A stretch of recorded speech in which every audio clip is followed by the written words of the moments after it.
पवित्र श्रीमद् भागवत गीता, पवित्र चारों वेद, पवित्र कुरान शरीफ, पवित्र बाइबल, पवित्र गुरु ग्रंथ साहिब, पवित्र कबीर साहिब की वाणी में छुपे हुए गूढ़ रहस्य अर्थात तत्व को जानने के लिए कृपया अवश्य सुनिए जगत गुरु तत्वदर्शी संत रामपाल जी महाराज के मंगल प्रवचन।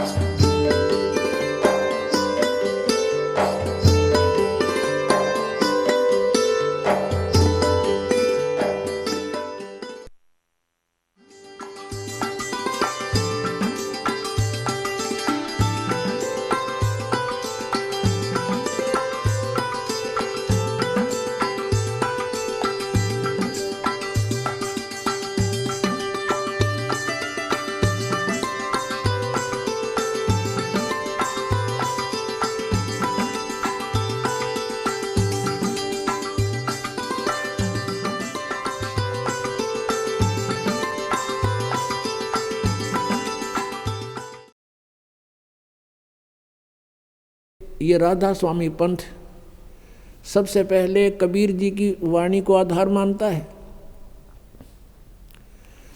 जो अपने प्रमाण वो दे रहे हैं अपने समर्थन में, और दूसरे नंबर पर गुरु ग्रंथ साहिब को मानता है। और यदि ये मंत्र उनमें होता तो ये मंत्र ये देना शुरू कर देते। अधिकारी ये है नहीं, क्योंकि तो काल के दूत है, इनका गुरु शटार्ट से ही गुरु नहीं है। इनके जो गुरुजी थे शिवदयाल जी, जिनसे ये कहते हैं राधा स्वामी पंथ चला, उसका कोई गुरु नहीं। और यहाँ भगवान ने आकर के खुद भी गुरु बनाए, मर्यादा बनाए रखने के लिए। गुरु नानक देव जी के भी गुरु थे, परमात्मा स्वयं आकर प्रकट हुए उनको, और उन्होंने उस नाम दिया, उनको शिष्य बनाया। और फिर गुरु नानक जी ने भी कहा कि मुझे सतगुरु मिल गया, दीक्षा दी नहीं, मुझे सतगुरु मिले, मुझे दीक्षा दी नहीं। और सिख समाज कहता गुरु नानक जी का कोई गुरु नहीं था। तो ये इनकम्प्लीट नॉलेज है, अधूरा ज्ञान है जिनको ऐसी वाणी बोलते हैं वो। तो कहने का भाव ये है, नानक साहिब जी ने परमात्मा की आज्ञा का पालन किया, और उस समुद्र की घटना को इसलिए मुख से बोल कर बोला, नहीं तो सांस से सिमरन है इसका, किसी को पता भी नहीं लगे, जान के बोला कि अब इसको झटका लगेगा तो पूरा आने वाले अनुयायी इस मंत्र के निकट नहीं जाएंगे और इसका नामो निशान खत्म कर देंगे। और ऐसा ही हुआ। और समय आने पर फिर ये जो उस समय लीला की थी नानक साहिब ने, अब ये प्रमाणित हो गया कि नानक साहिब भी ये 2 अक्षर का मंत्र जाप करते थे, 2 अक्षर का। और नानक साहिब जी ने गुरु ग्रंथ साहिब में लिखा है कि 2 अक्षर का भेद बतावे, सोए गुरु पूरा कहावे। अब संकेत करके कि वो पूरा गुरु होगा जो 2 अक्षर के मंत्र को बता देगा। पुण्यात्माओं, सत्कर मान लेना, इस दास को सन 1988 में मंत्र प्राप्त हुआ था। उस समय यही मंत्र था जो आज गुरु नानक देव जी ने बताया, और वही दास को मिला। और फिर 1994 में दास को आदेश हुआ हमारे पूज्य गुरुदेव जी से कि उपदेश शुरू कर दे, नाम दिया कर तू। उस दिन से आज तक यही मंत्र दास देता आ रहा है। और हमने नहीं देखा था गुरु ग्रंथ साहिब को, गुरु ग्रंथ साहिब को तो हमने बहुत बाद में देखा है, उसमें भी ये मंत्र नहीं है कंप्लीट, जगह जगह पर है, अलग अलग लिखा है, लेकिन ऐसे नहीं निर्णायक। प्राण संगलीक में लिखा मिला, वो भी बाद में देखी थी हमने, और वेदों के अंदर भी बाद में ही देखा है परमात्मा की महिमा को। तो कहने का भाव ये है कि ये मंत्र जो हमें प्राप्त हुआ था और जो परमात्मा ने स्वयं आकर प्रदान किया उन महापुरुषों को, वही जाप हम कर रहे थे, तो उससे ही मोक्ष होगा। और उसको इसलिए छुपाना कंपलसरी था, नहीं तो नकली भी ये नाम देते पाते। और ये काल के दूत हैं, क्योंकि इनको आदेश नाम देने का नहीं है। तो फिर आज हम डिफरेंस कैसे करते, भिन्नता कैसे बताते असली और नकली की। अब ये मंत्र है सतनाम, ये 2 अक्षर का, इसको सतनाम कहते हैं, ये 2 अक्षर का मंत्र है। और तीसरा मंत्र अलग है जो सार नाम है, ओम और तत् समझो ये है। और सत फिर भी भिन्न है, कहते हैं सोहम शब्द हम जग में लाए, कबीर परमेश्वर कहते हैं। और सार शब्द हमने गुप्त छपाए। किसी भी सदग्रंथ में गीता वेद पुराणों में, कहीं कुरान और बाइबल में कहीं भी ये सोहम शब्द नहीं मिलेगा आपको। ये कबीर वाणी में मिलेगा। कहते हैं सोहम शब्द हम जग में लाए और सार शब्द हमने गुप्त छपाए। वो अभी तक नहीं खोला था, अब इस दास पे कृपा की है परमात्मा ने, वो सार शब्द भी आपको उपलब्ध कराया जा रहा है। आदेश परमात्मा का इसी समय होना था, क्योंकि इससे पहले हम अशिक्षित थे। 1947 में भारत स्वतंत्र हुआ, उससे पहले हमारे यहाँ शिक्षा बिल्कुल नहीं थी। 1951 में दास का जन्म हुआ, दास को भेजा परमात्मा ने, और उसके बाद एकदम शिक्षा का विस्फोट हो गया। आज बच्चा बच्चा शिक्षित है, और यह शिक्षा हमारी सबसे बड़ी शत्रु है, क्योंकि इसने हमें बेईमान बना दिया। संसारिक सुविधाओं के उपलब्ध करने के लिए भाई बहन का भी आदर करना भूल गए, माता पिता का भी सत्कार रहा नहीं। लेकिन इससे एक लाभ बहुत गजब का है कि हम सदग्रंथों को स्वयं पहचान और समझ सकते हैं, जिससे हमारा कल्याण संभव है। इसलिए परमात्मा ने ये आज तक नहीं दिया ये बखेड़ा। सतयुग से लेकर और द्वापर तक आप देख लो, जनता को इस आग में नहीं जलने दिया। शिक्षा वाली में एक वर्ग था विशेष, वो केवल सदग्रंथों को पढ़ने के लिए शिक्षित होते थे, और नहीं तो इसमें चातुरता ज़्यादा आती है, बेईमाना गणा छाता है। आप किसी ऑफिस में जाकर देख लो, आग लगी पड़ी है, कोई सीधा मुँह बात नहीं करे, पैसे बिना जिक्र नहीं है, और एक बार कुछ कहेगा दूसरी बार कुछ झूठ बोलेगा, सारे दिन कर्म फोड़ा अपने हुए। और फिर उनके घरों में जाकर देख लेना कि कहर टूट रहे हैं। एक व्यक्ति आया यहाँ पर के, उसके 2 लड़के दोनों अपाहिज, और काफ़ी दिनों के बाद उसने बताया कि मैं ऐसे ऐसे नौकरी करता हूँ और ऐसे करता हूँ, हमारा तरह कर्म फोड़ दिए। तने तो अपना भट्ठा बैठा लिया, बकवाद करनी बंद कर देना। बोला जी नहीं, जिस दिन से नाम लिया मैंने छोड़ दी सारी रिश्वत लेनी। और देखा उसके कैर टूट रहा उसके घर पे। तो अपने आत्माओं जैसे कर का जहर का रंगोरी हो, कहो कौन तिस खावे राम रंगोरी हो। इस जहर ने कौन खाओगा फिर? जब ज्ञान होगा, दास चाहता है आपको इतना शाना बना दूं कि आपको विष दिखाई दे ये जो क्रियाएं तुम कर रहे हो, जिससे बड़े चाव के साथ और निर्भय होकर करते हो। अब क्या प्रसंग चल रहा है कि किस चीज़ से मोक्ष होगा? वो मंत्र है सतनाम, और सतनाम है 2 अक्षर का। हरिनाथ दास स्वामी वाला सतनाम का बेराना, वो सतनाम किधर खान का है पीण का, ले थोड़ी सी रिहर्सल करा देता उनकी। अब ये राधा स्वामी वाले श्रद्धालु क्या कहते हैं कि हमारे गुरुवादा ज्ञान वेदों और गीता तो ऊपर का है, और अपने वेदों और गीता की कोई आवश्यकता नहीं, और हम तो त्रिकुटी से प्रारंभ करते हैं, नीचे की हमने आवश्यकता नहीं। पुण्यात्माओं, त्रिकुटी इज द इंटरनेशनल एयरपोर्ट। त्रिकुटी ये समझो कि अंतर्राष्ट्रीय हवाई अड्डा है। अंतर्राष्ट्रीय हवाई अड्डा पर इंसान जब जाता है, पहले उसका पासपोर्ट होता है, उद्देश्य होता है कि इस देश में जाना, पासपोर्ट बन चुका होता है, रास्ते की किराए की टिकट भी उसकी बन चुकी होती है। और वो टिकट और पासपोर्ट बनाने से पहले उसने क्या क्या करना पड़ता है? उस देश का नो ड्यू सर्टिफिकेट लेना पड़ता है। सभी अधिकारियों से जा कर उसने वहाँ का क्लियरेंस चिट लेनी पड़ती है, तब वो एयरपोर्ट पर जा सकता है और विदेश जा सकता है।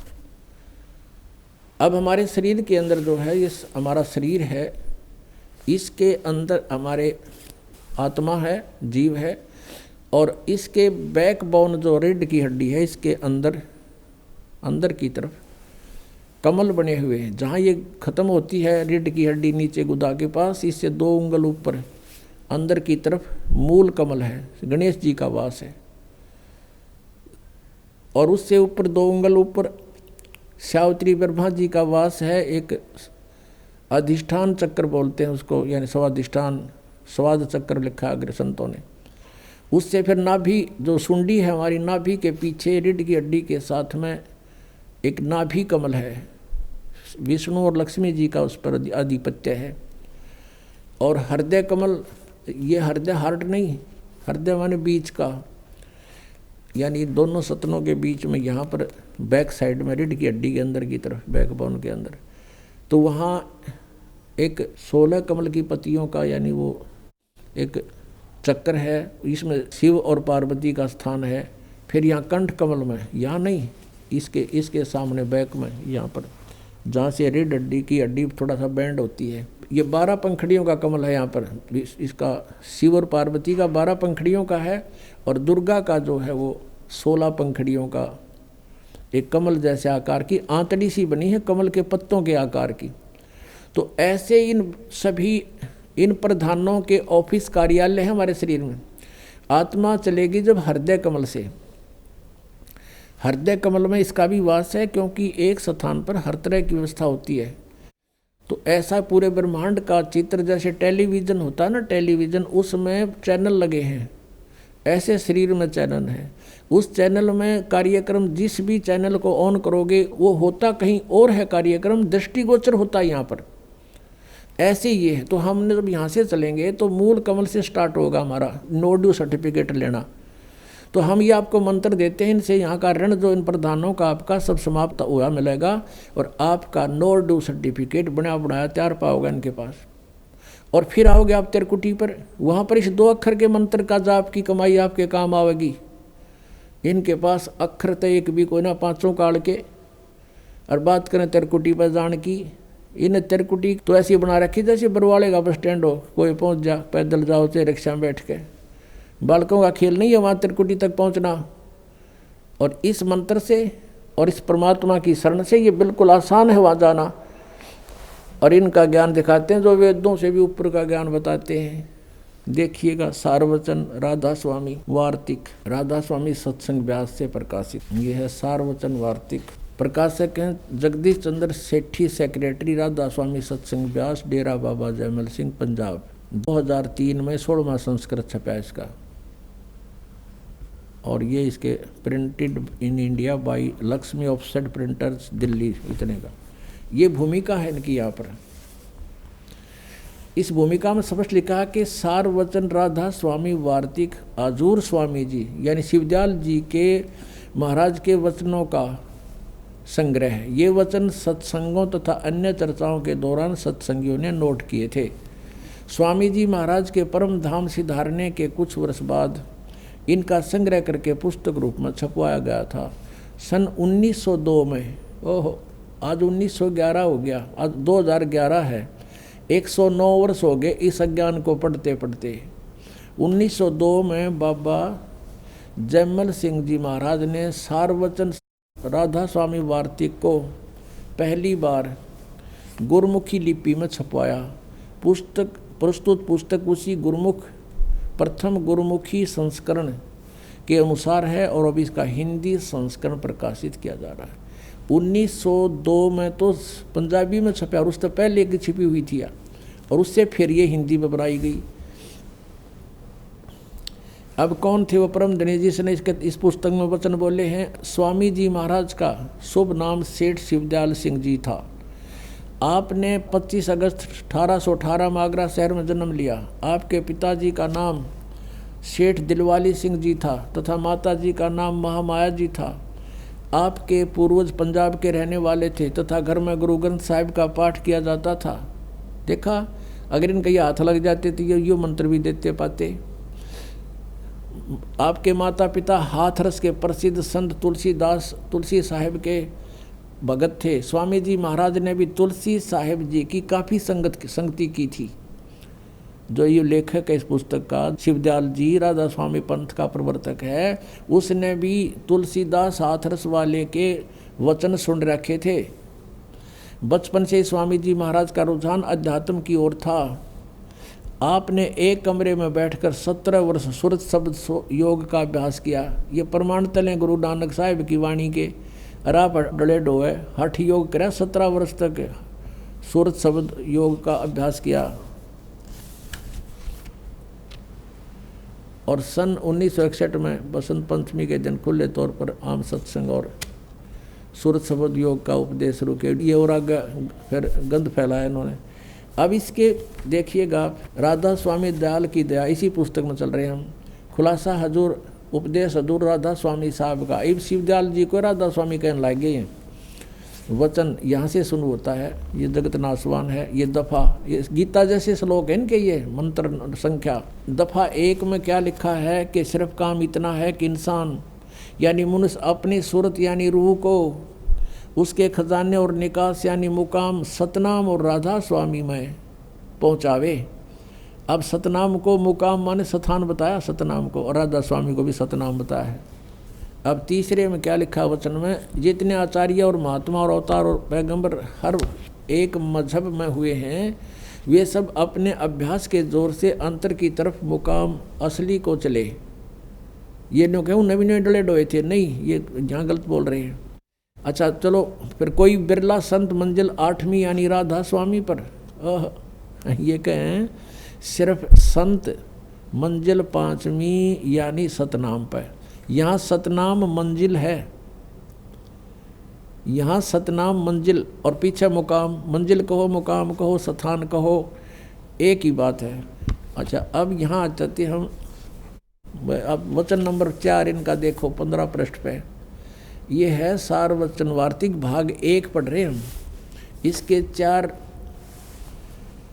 वचन में अब समझना चाहिए कि राधा स्वामी पद सबसे ऊंचा स्थान है, मुकाम कहो स्थान कहो, और यही नाम कुल मालिक और सच्चे साहब का है। राधा स्वामी भी कहते हैं सच्चे साहब का है, सतपुरुष का, और सच्चे खुदा का है।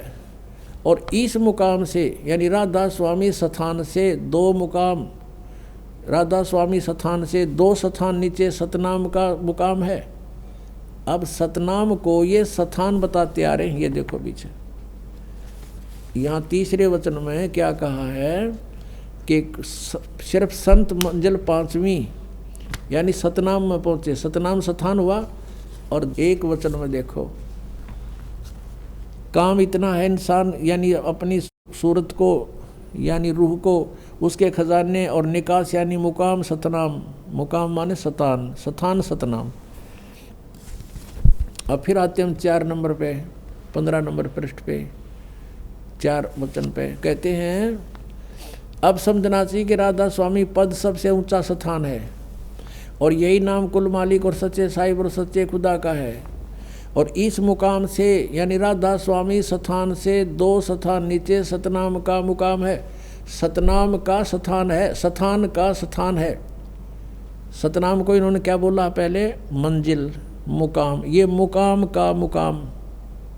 इन बड़का जैसी थ्योरी अरे परम धनी कवा में सतनाम यानी यूँ सोच लो स्थान का स्थान है, स्थान 2 स्थान नीचे स्थान का स्थान है, मुकाम सतनाम का मुकाम। अब इस सतनाम को आगे डिफाइन किया इन्होंने बहुत अच्छी तरह विस्तृत। देखियो जिसको इस सतनाम को संतों ने सतलोक सतनाम को, सचखंड सतनाम को, सार शब्द सतनाम को, सतशब्द सतनाम को, और सतनाम सतनाम को, और सतपुरुष सतनाम को बयान किया है।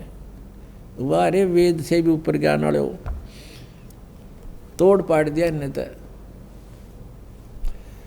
अब इनका ज्ञान तो ऐसा है जैसे किसी ने सपने में भी कार ना देखी हो, सुन रखी हो, किसी तरह जंगल में रहता हो, शहर से भी 100 किलोमीटर दूर, और वो औरों को भ्रमित करता है कि मैं कार में घूमता हूँ, शहर में जाता हूँ, सड़क पर चलती है कार। अब उससे कोई, और किससे चलती है, पेट्रोल से चलती है, कौन चलाता है, ड्राइवर। तो उससे कोई पूछे भी कार कैसी है, किसे कहते हैं, ड्राइवर किसे कहते हैं, शहर कैसा है, सड़क कैसी है, पेट्रोल कैसा है, तो वो डिफाइन करे कि सड़क भी कार को कहते हैं, पेट्रोल भी कार को कहते हैं, शहर भी कार को कहते हैं, और ड्राइवर भी कार को कहते हैं। तो उस बुद्धू ने या कोई डिफाइन किया। अब ये सतनाम को डिफाइन करने चले हैं। इनके परम धनी शिवदयाल जी से राधा स्वामी पंथ प्रारंभ हुआ है। कहते हैं सतनाम को सतलोक भी कहते हैं, सतपुरुष भी कहते हैं, सतनाम भी कहते हैं, सार नाम भी, सतनाम भी, सार शब्द भी, और सतपुरुष भी सतनाम ही है, और सतनाम स्थान है। और दिखाऊं सतनाम के इनके वेरिफिकेशन। अरे वाह। अब आगरा से श्री जयमल सिंह जी ने सीधा नाम लिया था शिवदयाल जी से, और जयमल सिंह जी ने ब्यास में डेरा स्थापित कर दिया।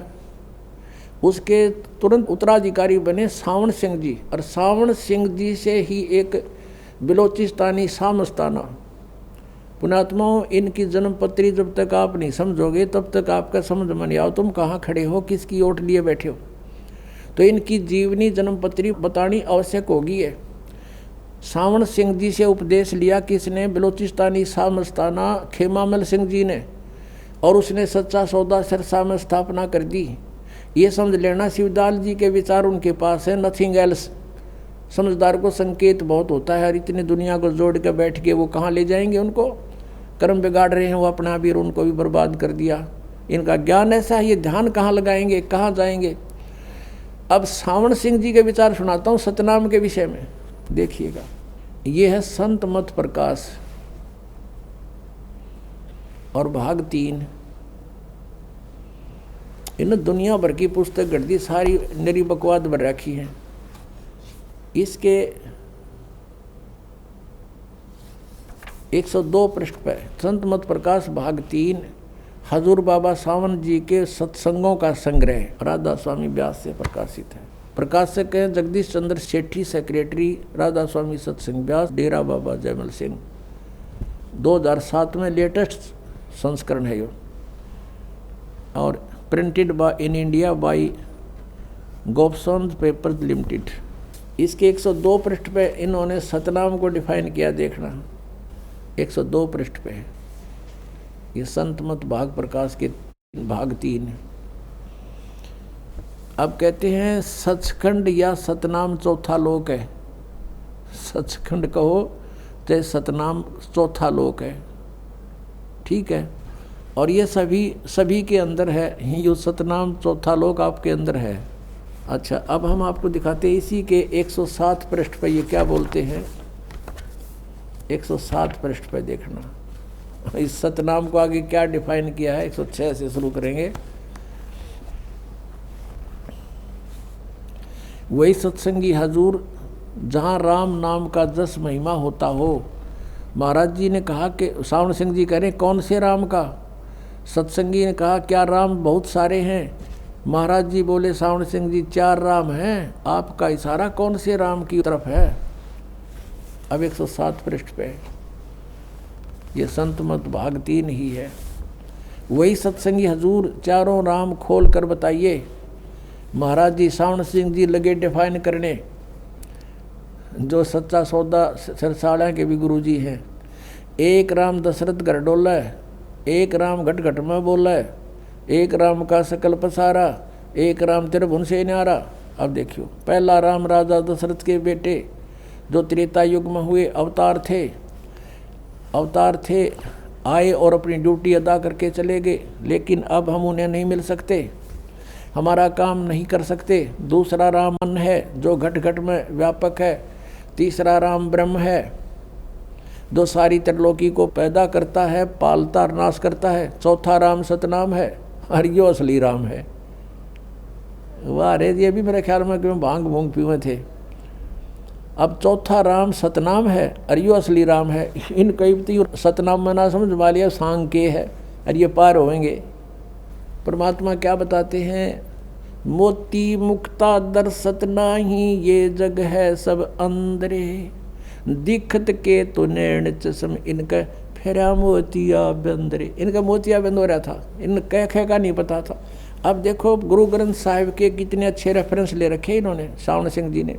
संत मत प्रकाश भाग 4 में गुरु ग्रंथ साहिब में लिखा कि 2 अक्षर का भेद बतावे, सोए गुरु पूरा कहावे। वो 2 अक्षर कौन से थे? जो गुरु नानक देव जी के आपने पढ़ लिए, बार बार नहीं बताऊंगा। अब देखिएगा संत मत प्रकाश भाग 4, ये श्री सावन सिंह जी के सत्संगों का वचनों का संग्रह है।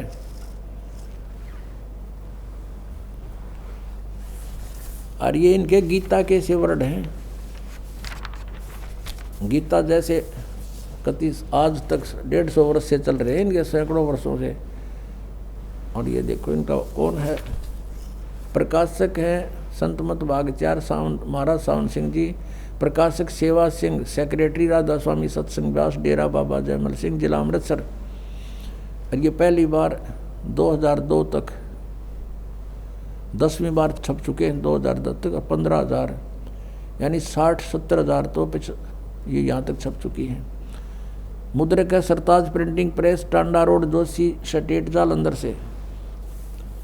अब हम आते हैं इसके पृष्ठ नंबर 261 पर।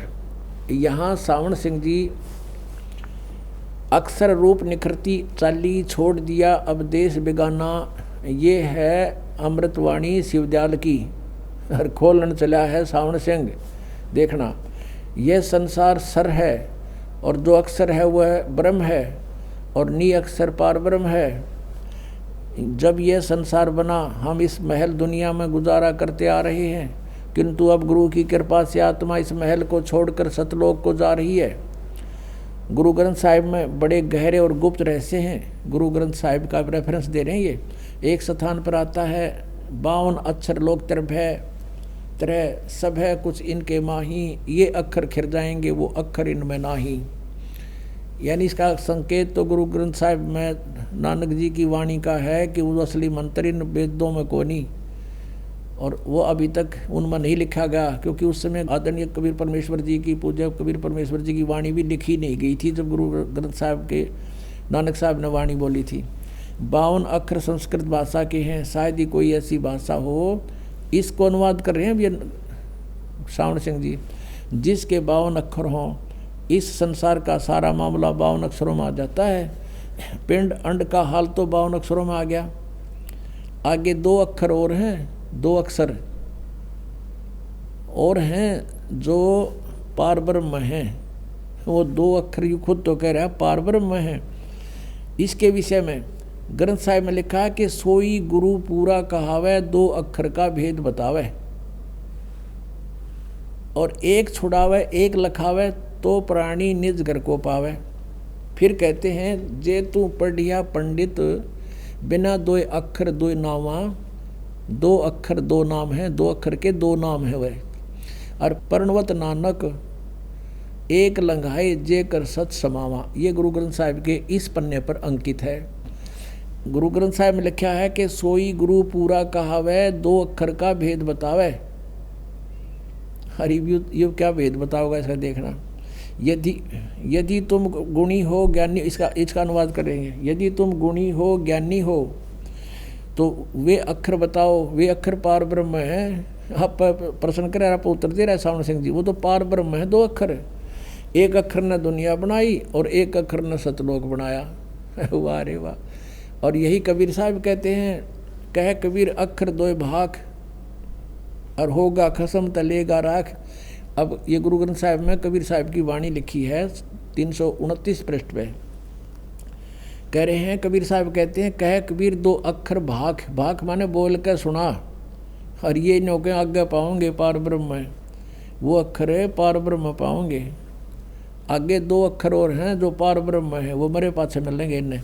और रेफरेंस दे रहे हैं जिन महापुरुषों की वाणी को, वो तो कह रहे हैं 2 अक्षर बोल भाख, यानी 2 अक्षर का नाम देना चाहिए।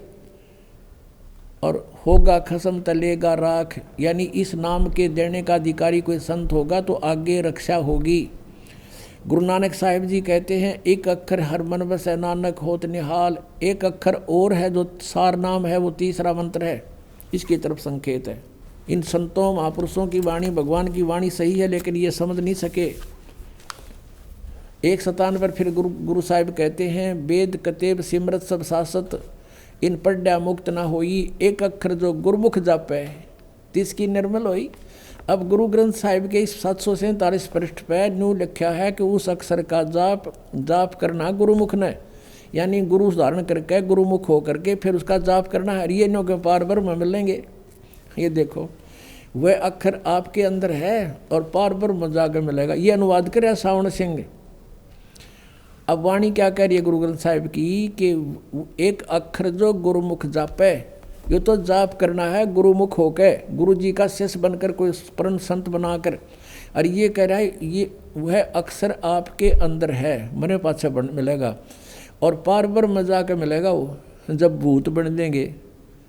अकल देखो इनकी वाणी क्या कह रही है, अनुवाद क्या कर रहे हैं। तो अभी तक हम इनको परम संत मान के हमने डाउट ना होया। अब इनकी कितने भी थ्योरी ठीक नहीं पाओगी, आपको देख लेना है। यह धर्म हमारा धर्म नहीं, यह जात हमारी जात नहीं, यह देश हमारा देश नहीं। हमारा देश सचखंड, हमारी जाति सतनाम, यो सतनाम में ना समझ मारे इनके एक बताने लगे थे इसने। अरे वाह, हमारा धर्म सतपुरुष है, धर्म इनका सतपुरुष है। ये पराया देश छोड़कर आत्मा अपने देश को जा रही है। और देखो यह आत्मा इस पुराने महल को जिसमें लाखों जन्म रही छोड़कर और सतनाम में जा रही है। ये देखो कि एंडमेंट बोल रहे। अब इन्होंने कहीं की ईंट कहीं का रोड़ा, और यूँ राधा स्वामी पंथ जोड़ा। अब देखो अंदर शब्द के दर्जे हैं, ओम शब्द, सोहम शब्द और सत शब्द। ये गीता जी के तीसरे 17वें अध्याय का 23वां श्लोक की तो सुन लिया इनने, इसमें यो और जोड़ दिया और सत शब्द। इसका किसी ने पता है कोई नहीं। परमात्मा कहते सोहम शब्द हम जग में लाए और यो तैवा हमने गुप्त छिपाए, गुप्त बता दो नहीं तीसरा कित। और ये इनका जाप भी ना करते। और ये 2 अक्षर हैं जो पूरा गुरु बतावे है, सोई गुरु पूरा कहावे 261 पृष्ठ पे। ये संत मत भाग के गुरु ग्रंथ साहिब की वाणी लिखे, सोई गुरु पूरा कहावे 2 अक्षर का भेद बतावे। वो तो इब्बा बताओगा जीवित में, मेरे पास से के बताओगा जाने के बाद। स्पष्ट कर रहे हैं गुरु ग्रंथ साहिब की वाणी तो।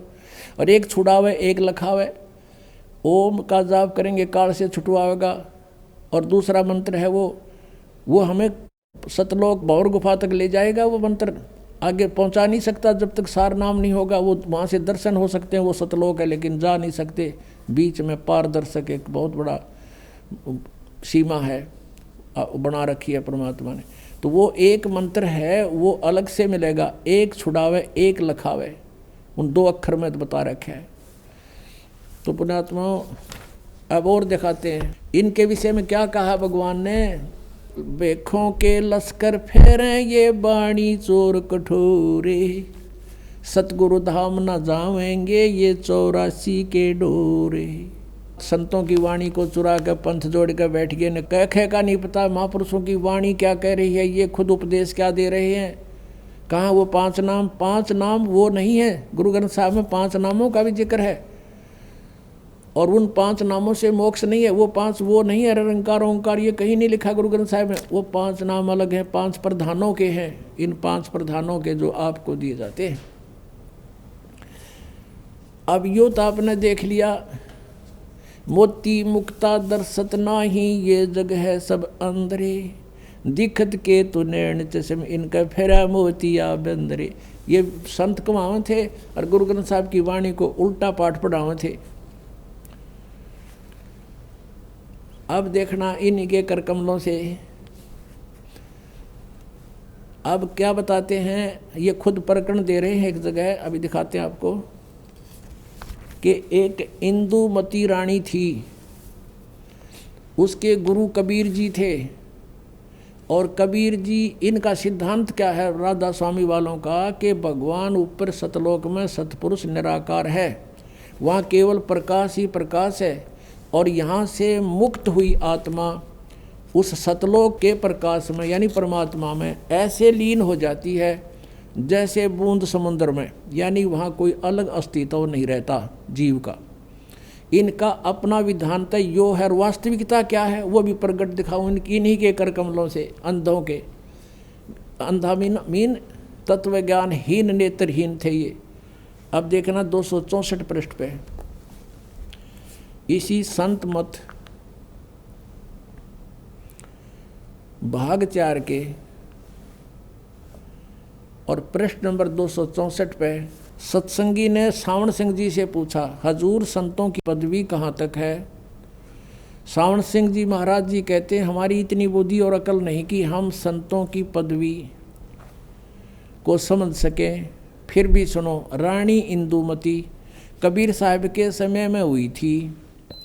फिर पहले कबीर साहब मालिक में जाकर विलीन हुए। लेकिन अपनी विधान से बता रहे हैं कि पहले तो कबीर साहब जाकर उस सतलोक में मालिक में निराकार भगवान में लीन हो गए जैसे बूंद समुद्र में। और पीछे रानी हुई, पाछे तो रानी उसमें समुद्र में एक कम एक होगी, डूब कर मर गई। और जब रानी ने सचखंड में जाकर कबीर साहब की पदवी को देखी तो कहने लगी, महाराज यदि आप पहले ही बता देते कि मैं अकाल पुरुष हूँ मैं ही परमात्मा हूँ, सत्पुरुष हूँ, तो मैं भजन सुमन कर करके व्यर्थ परेशान ना होती। कबीर साहब ने उत्तर दिया, तुमको उस समय विश्वास नहीं आना था। अब देखो इनकी थ्योरी अंधों की। कहते हैं कि पहले तो कबीर साहब जाकर मालिक में विलीन हो गए, पाछे रानी डूब कर मृगी उसमें विलीन होगी। और फिर जो के सचखंड में जाकर रानी ने कबीर साहब की पदवी देखी और कहने लगी महाराज, और फिर बतलाए किस टाइम भाई दोनों डूब कर मर गए इनकी थ्योरी थे। फिर बतलाए किस टाइम हुआ आपस में अकल हमारी इनकी देखो गांव जा रही थी अकल इनकी। अब वो दोनों बतलान लगे। कहते सचखंड में जाकर कबीर साहब की पदवी देखी तो कहने लगी रानी कि महाराज यदि आप पहले बता देते कि मैं काल पुरुष हूँ, वो तो थे काल पुरुष, वो तो परमात्मा ही थे। अब ये बात तो साची है, इनकी इनका उदाहरण इनके विपरीत है। फिर वो बतलाए कैसे अलग अलग अस्तित्व है भगवान का, वहाँ पर आत्मा का और परमात्मा का। फिर दिखाते हैं एक और 189 पृष्ठ पे। हाँ, ये देखो इन ज्ञानहीनों की पुस्तक में देख लो, संत मत प्रकाश भाग 4, और यहाँ देखा 189 पृष्ठ पे। यहाँ कहते हैं इसी तरह रानी इंदुमती थी, जब उसको कबीर साहब सचखंड ले गए तो उसने वहाँ जाकर देखा कि कबीर साहब ही सतपुरुष हैं। बताओ फिर तारा धनी कित रहेगा जब कबीर साहब सतपुरुष है, वो कित गा तुम्हारा परम धनी। आए है कबीर साहब सतपुरुष हैं, ये पूर्ण परमात्मा है, ये बिल्कुल सही है। इंदुमती का बिल्कुल ऐसा ही प्रकरण है। और कहती है हाय हाय, अगर आप मुझे इतना बता देते कि मैं ही सतपुरुष हूँ तो क्या मैं आपकी सेवा न करती। कबीर साहब कहते हैं कि तुझे विश्वास न आता, अब तू आ गई है तो तेरी मर्जी कह ले। अब ये बिल्कुल सही है कि वहाँ अस्तित्व अलग अलग है दोनों का। भगवान रूप में कबीर परमेश्वर वहाँ तख्त पर विराजमान है, और जाने वाली आत्मा इंदुमती ने जब परमात्मा को वहाँ देखा, जब कहा सचमुच आप तो सत्यपुरुष हैं। हरियन दे आप पहले लिख रहे हैं इस बात को, और फिर भी शिवदाल परम धनी बताओ है ये। और वहाँ बताते हैं पहले कबीर साहब विलीन हो गए, फिर रानी विलीन होगी, और फिर बतलाए वो दोनों। अरे कहते हैं मोती मुक्ता दर्शत नाही, ये जग है सब अंदरे, ये दिखत के तो नैन चश्म इनका फेरा मोतिया बंदरे। ये दिखत है संत इन्हें कह का बिना पता, आज तक इनका सतनाम समझ में नहीं आ लिया। और बात बनाओ सतलोक दान की। अब 2 अक्षर का भेद बतावे। गुरु नानक देव जी की वाणी में प्रमाण है, गुरु ने ये जाप किया और मोक्ष प्राप्त किया। तो पुण्यात्माओं आपको ये विश्वास दृढ़ कराना है कि जो साधना तुम कर रहे ये फाइनल है और मोक्ष कंपलसरी है, नो डाउट। बोलो सतगुरुदेव।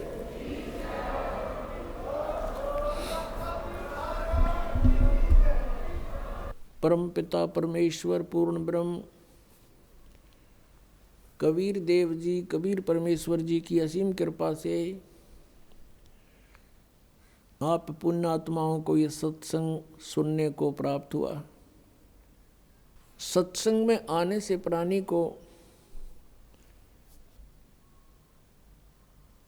आत्म ज्ञान के साथ साथ परमात्म ज्ञान भी होता है। आत्मज्ञान का अर्थ है कि हम कौन हैं, कहाँ से आए हैं, कैसे यहाँ इस जन्म और मृत्यु के इस घोर संकट में हम फंसे हुए हैं। ये सत्संग से जानकारी होती है, और परमात्म ज्ञान उस परम अक्षर ब्रह्म की जानकारी भी सत्संग से ही होती है।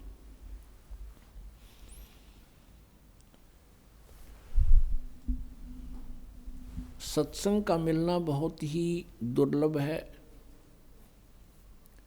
संत का मिलना बहुत दुर्लभ है। और पुण्यात्माओं आपका कितना सौभाग्य है, आपके कितने पुण्यकर्म आपके साथ हैं कि आपको सत्संग मिला और सतगुरु मिले। सतगुरु का अर्थ होता है सत्य ज्ञान दाता। वैसे तो गुरु शब्द पर्याप्त है, गुरु मीन मार्गदर्शक। लेकिन ये नकली गुरु बहुत हो गए, जिस कारण से सच्चे गुरु, सत्य गुरु कहना पड़ा, सच्चा गुरु। तो सतगुरु परमात्मा स्वयं ही बनकर आते हैं। उनके अतिरिक्त पृथ्वी पर कोई सतगुरु नहीं होता। अन्य जो काल के दूत हैं वो भले ही अपने आप को सतगुरु कहते हों या उनके अनुयायी भी उनको सतगुरु की उपमा से सुशोभित कर रहे हों, पर वो संत, वो सतगुरु नहीं होते। परमात्मा कहते हैं, खर ना होवे के हरि कब हूँ, सिंह की खाल उठाए। गधे को यदि शेर की खाल उठा दे लाइन की, तो वो गधा शेर जैसा अवश्य लगने लग जाएगा, पर वो शेर नहीं होता, सिंह नहीं होता। अब खाल ओढ़े हुए गधे को और ओरिजिनल सिंह को कैसे पहचानेंगे? उनकी बोली से पहचाने जाते हैं। एक कुम्हार था शरारती सा, उसने कुबद सूझी, उसको कहीं जंगल में शेर की खाल पागी, और वो क्या करे, अपने गधे पर डाल दे रात ने, शाम को, और खेतों में छोड़ दे। उसने खेतों में रखवाले होते थे फसल के, वो देखे चांद की रोशनी में कि शेर खड़ा है, सिंह आ गया, सिंह, वो भाग गए गाँव में, और वो गधा खूब घास को फसल खावे और अच्छा तगड़ा हो गया। ऐसे सब जगह शोर मच जाता है कि रात को शेर आता है और फसल खा जाता है। एक अन्य कुम्हार को पता चला कि भाई शेर घास तो ना खाया करे। उसने पता लग गया कि ऐसे ऐसे कोई जरूर शरारत कर रहा होगा, कोई कुम्हार ने गड़बड़ कर रखी है, अपना गधा पाला है वो। उसने आकर के गांव में कहा, भी शेर को मैं पकड़ लूंगा। गांव वाले कहने लगे, भाई नहीं नहीं, खा जाएगा तुझे भी। उसने बहुत कुछ समझा बुझा के कहा कि मेरे साथ चलो। वो 5-4 गधे ले आया अपने, और कहा तुम ऊपर बैठ जियो वृक्षों पे चढ़ के, और देख लेंगे भाई सिंह होगा, शेर होगा तो गधों को खाने के लिए आएगा। इसलिए गधे वहाँ खड़े कर दिए, और 10-20 व्यक्ति थे, वो वृक्षों पर चढ़कर बैठ गए शेर से डर से। अब थोड़ी सी देर में उन गधा ने अपनी बोली बोली। जो 5-4 गधे थे वो मिलाकर सुर में सुर। उधर से उस गधा जो शेर छोड़ रखा था, खाल उड़ा रखी थी, उस गधे ने भी सुर में सुर मिलाया। वो लग गया हुआ ये बोली बोलन करता, ढूंचो ढूंचो, वो वहीं आ खड़ा हुआ। इतना उछल कूद करी, वह खाल उतर गई उसकी। फिर वो पकड़ा, उसको मार गड़िया। फिर गांव वाला ने अब चलो खेती खवाई सो खवाई, तो नाम डरा भी दिए। तो पुण्यात्माओं, गधे की और शेर की बोली से पहचान होती है, सतगुरु और असतगुरु की उनके ज्ञान से पहचान होगी। अब ये ज्ञान आपके समक्ष करेगा ये दास के सतगुरु यानी सिंह की आवाज़ कैसी होती है और नकली सतगुरु की आवाज़ कैसी होती है। उनके ज्ञान से पता चलता है सतगुरु और असतगुरु का। तो पुण्यात्माओं, परमेश्वर ने 600 वर्ष पहले कहा था, जब वो अपने लीला करने आए हुए थे, जैसा भगवान किया करता है। आपको सदग्रंथों में प्रमाण दिया कल रात्रि के अंदर कि वो परमात्मा सतलोक में रहता है और वहाँ मनुष्य सदृश शरीर में है। वो तेजों में शरीर है उसका। एक रोमकूप में करोड़ सूर्य मिला दे, करोड़ चंद्रमा, ऐसा एक रोमकूप की रोशनी है उन परमात्मा की। और जब वो परमेश्वर यहाँ अपने बच्चों को संभालने के लिए आता है, तत्व ज्ञान प्रचार करने के लिए आता है, तो वो अपने रूप को सरल करके आता है, नॉर्मल। और वो 2 सती थी माता है, एक तो प्रत्येक युग में शिशु रूप धारण करके एक लीला करता है जो उसकी निर्धारित होती है, सुनियोजित पहले से उद्देशित होता है, और फिर एक किसी पूर्व जन्म के संस्कारी को प्राप्त होते हैं। वो बच्चे को ले जाते हैं, परमात्मा कुंवारी गाय का दूध पीते हैं। पुण्यात्माओं, आप शिक्षित हो, परमात्मा को पहचानना बहुत आसान हो गया है।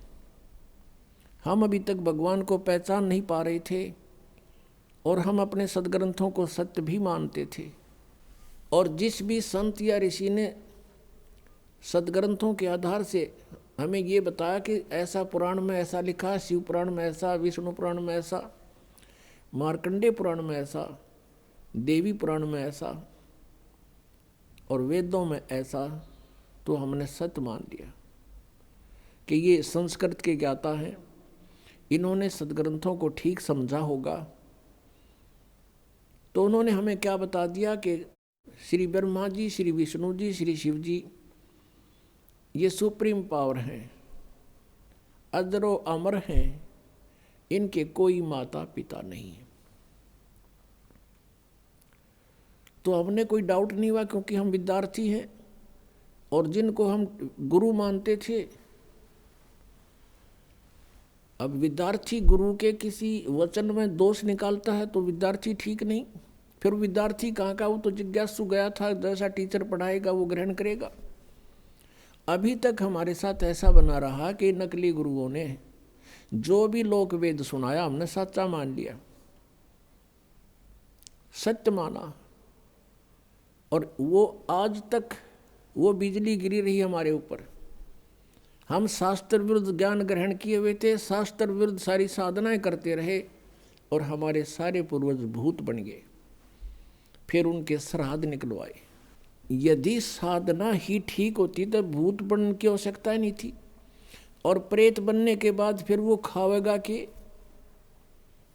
कैसा मूर्ख बना रखा था हमारे को। हमारे माता या पिता, दादा दादी जैसे भी वो शरीर छोड़ गए जो उनसे,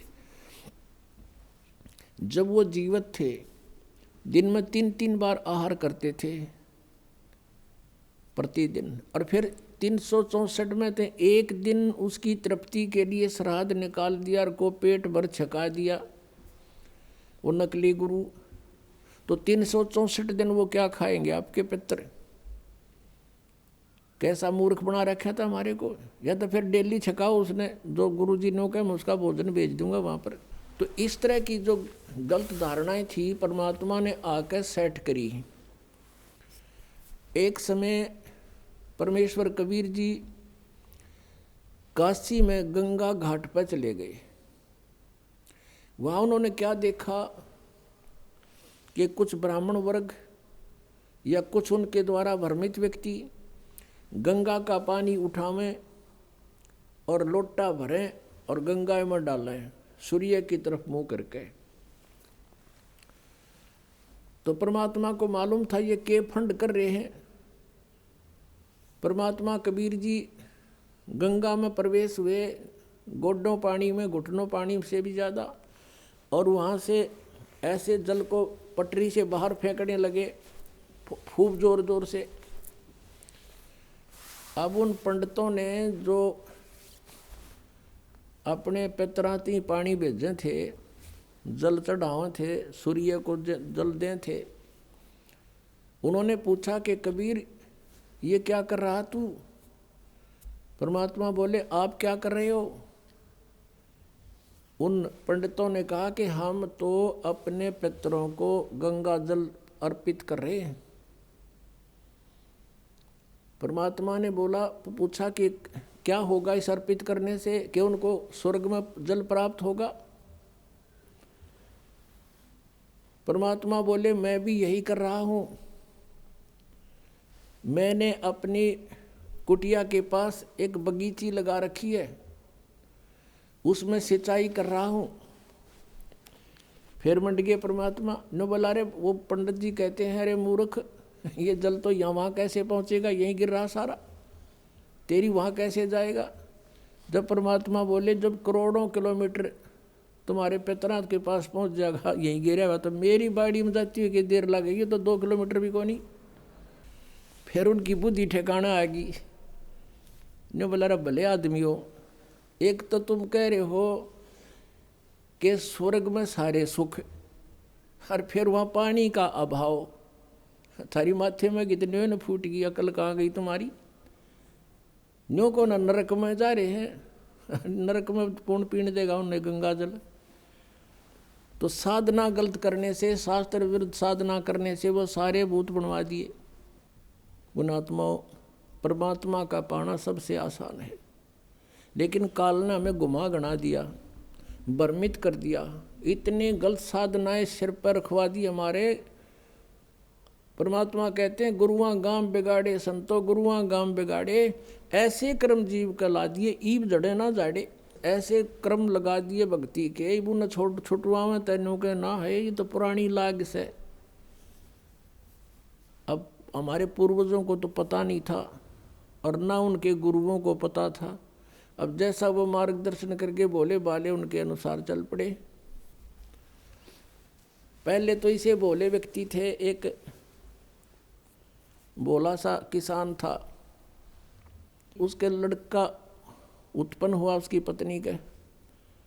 उसकी माँ ने कहा बेटा जा अपने गुरुजी को ला बुला के होम करानी है, होम। अब वो कति सीधा सादा सा था, वो गुरुजी के पास गया। गुरुजी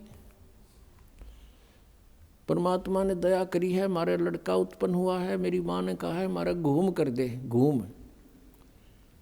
अब गुरुजी समझ गया भोला बाला, अच्छा भाई पर नो बता 100 रुपये की करवाओगे घूम, या 2.25 की, 5.25 की, 10.25 की, 11 की, बता। वो कहने लगा गुरुजी, वो कहने लगा किसान के गुरुजी हम तो गरीब से आदमी हैं, हमारा 100 रुपये की घूम कर दे। अच्छा भाई चल। वो सामने बैठा लिया यजमान, गुरुजी बैठ गए अपने आसन पे और हवन शुरू कर दिया। अब उसने कहा कि जैसे मैं बोलूं ऐसे ही बोलना, ऐसे ही क्रिया करना तू सारी। अच्छा जी। अब पंडित जी कहे भूर भवे, उसने ना बोलना है, फुर फुर करे। अब भोले आदमी के ऊपर बोलनी है उसके साथ संस्कृत। तो पंडित जी ने बोला तेरा सीधा बोल, वो भी बोला सीधा बोल।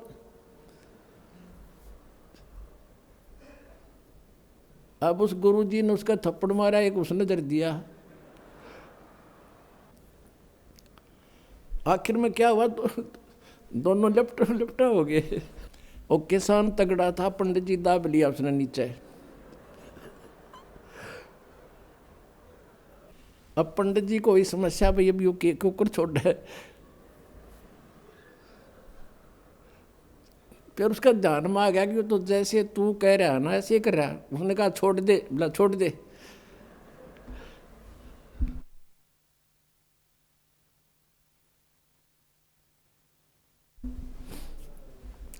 तो दोनों भिन्न भिन्न हो गए। अब वो किसान ने सोचा कि इस ऊम में, इस घूम में यो सारा प्रोसीजर होता होगा।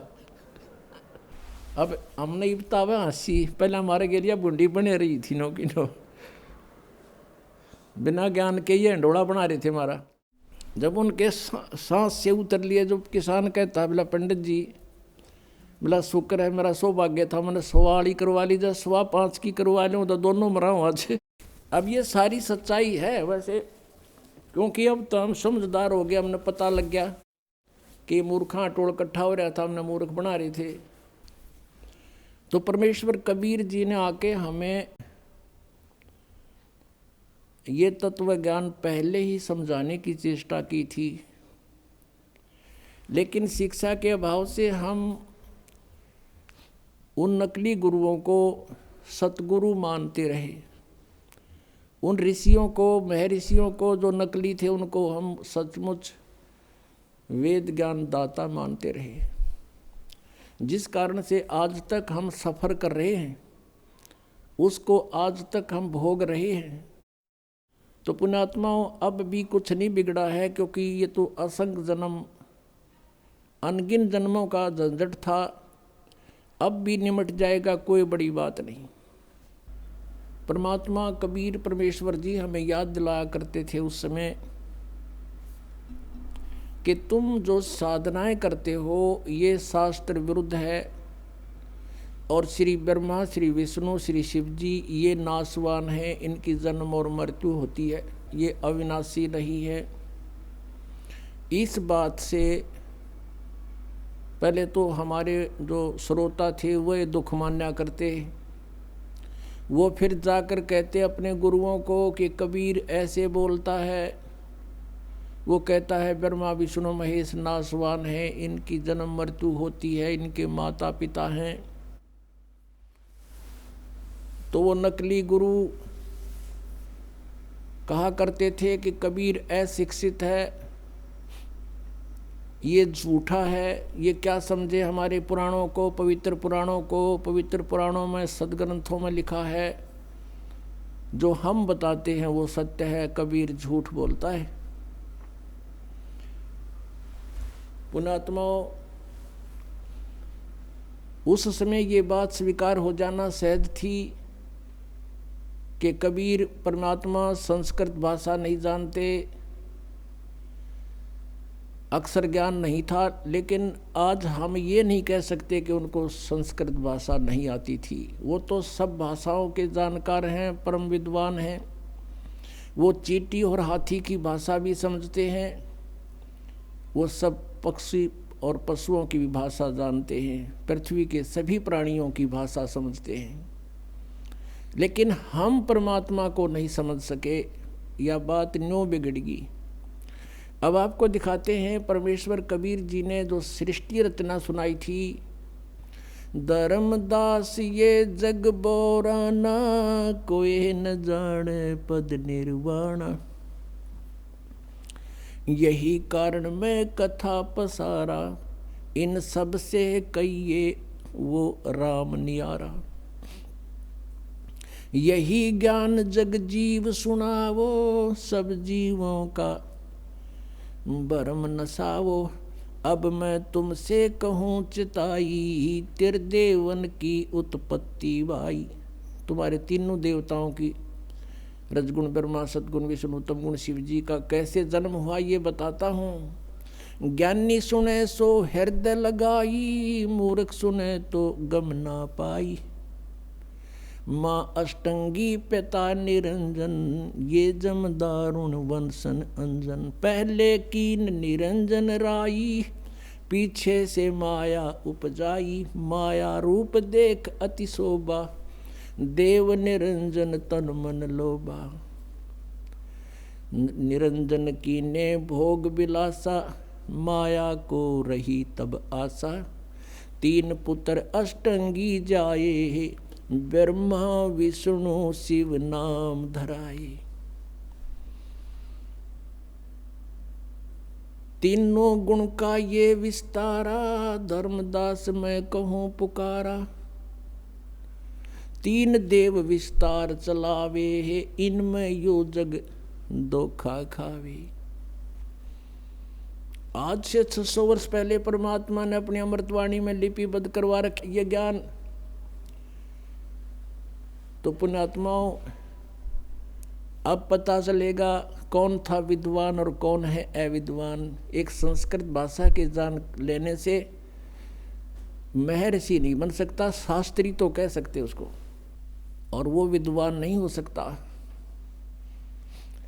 अब आपको पहले तो ये दिखाते हैं कि कबीर परमेश्वर जी ने 600 वर्ष पहले ये शब्द, ये वाणी, अमृतवाणी, तत्व ज्ञान बोला था, जो आज हमारे सदग्रंथ सेकंड कर रहे हैं।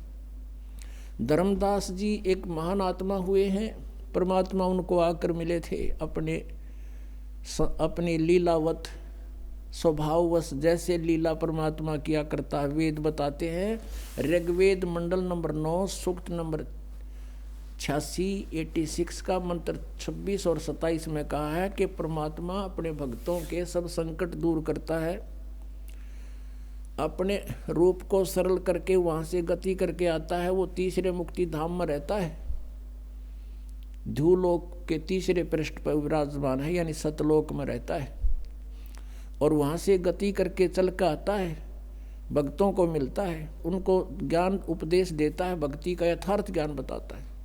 और वो परमात्मा राजा के समान देखण जोगा है, दर्शनीय है,